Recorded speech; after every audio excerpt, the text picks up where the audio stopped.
ticketing area bago sa Kapurpurawan. Tickets.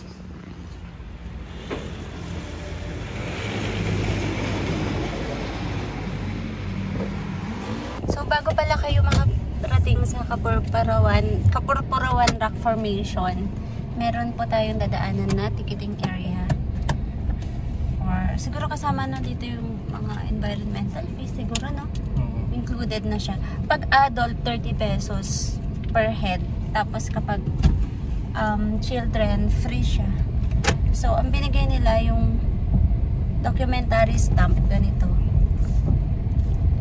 2, 4, 6 pieces kasi tigti 10 pesos. Yan. Let's go! Ayun, from ticketing area pala, dito yung papasukan natin. Rocky Road ng 50 meters.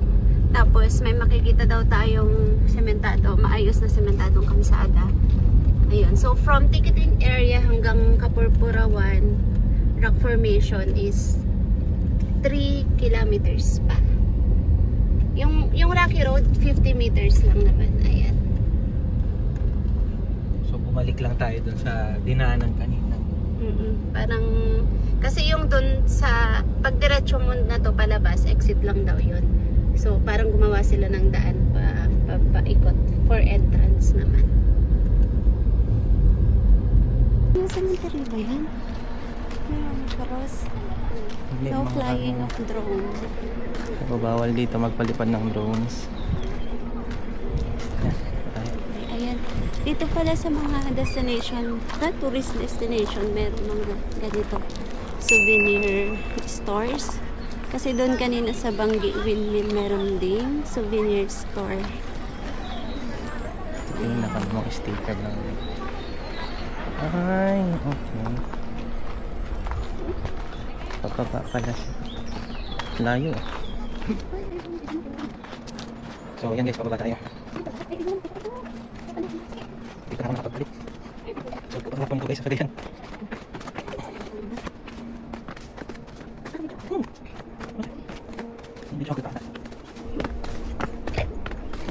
Pasok tayo sa Narnia guys.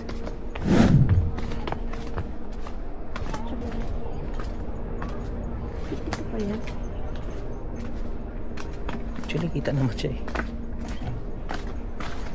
Nakatirap pa tayo.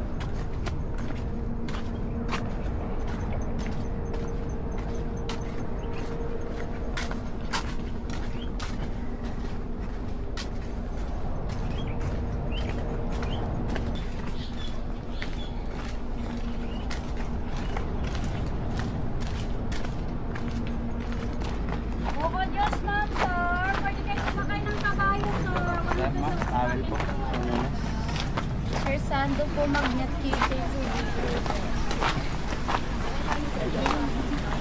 Pwede kayong humiram ng payong po na rin. Ano? Pakalam.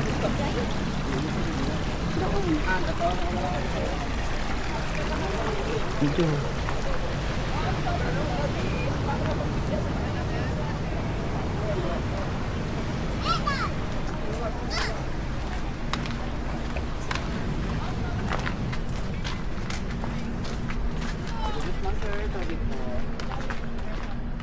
Beer po, t-shirt sando.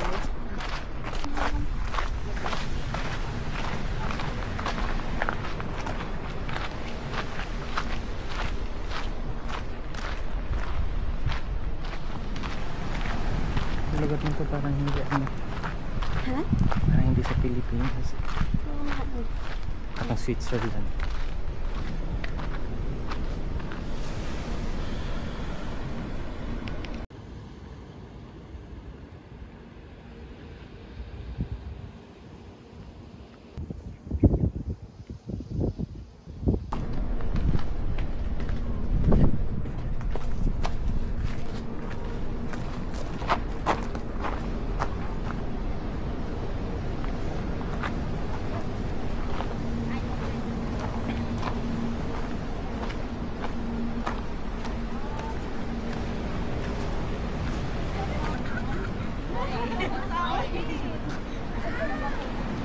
Kamukuhanan ka.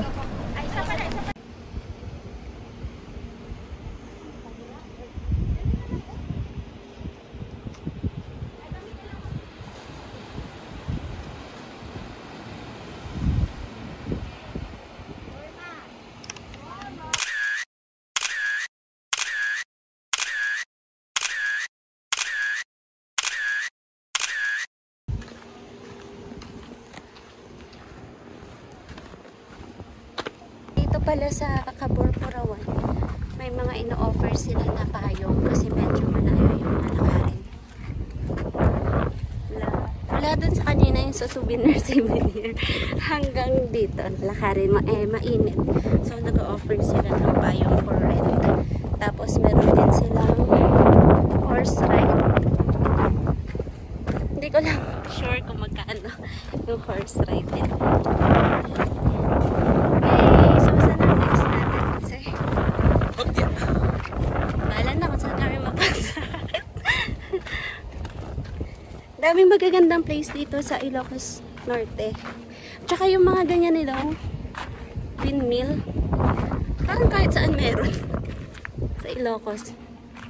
Nice. Tapos may nadaanan pa kami kaninang solar panel farm ba yung tawag doon?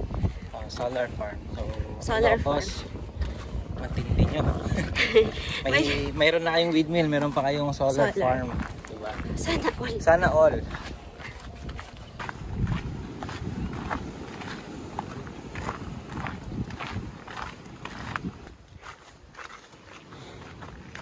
May ebs.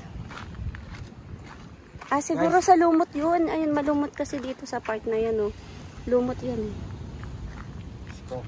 Siguro pag high tide, pupunta yung tubig dyan. Tapos, hindi na babalik. Nagmumukha na siyang swamp. Ayun, balik na tayo ng sasakyan. Ingat, guys.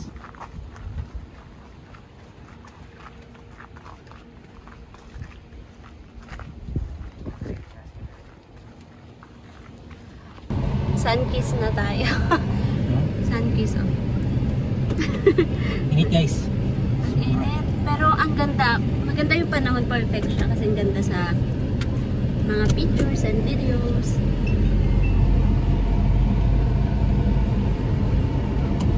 Papunta na tayo ng Lawag. So, papunta na tayo doon. Lawag City. Bibisitahin natin yung Sinking Bell Tower Church. Nagsa-search ako kagabi, nakita ko na maraming mga old church dito sa Ilocos.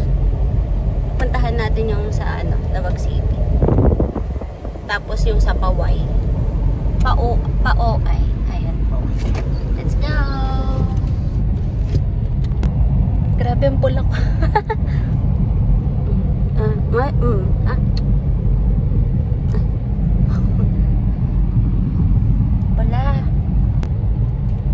Pula-pula na natin.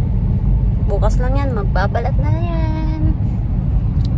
Ang kutis bumabalik, pero ang panahon hindi.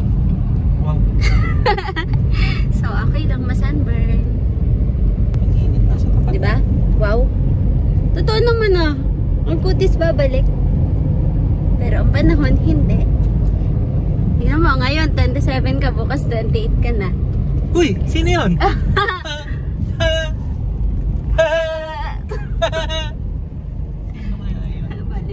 Sino yung tatanda na yun? Happy birthday. Uy, thank you. I love you. I love you too.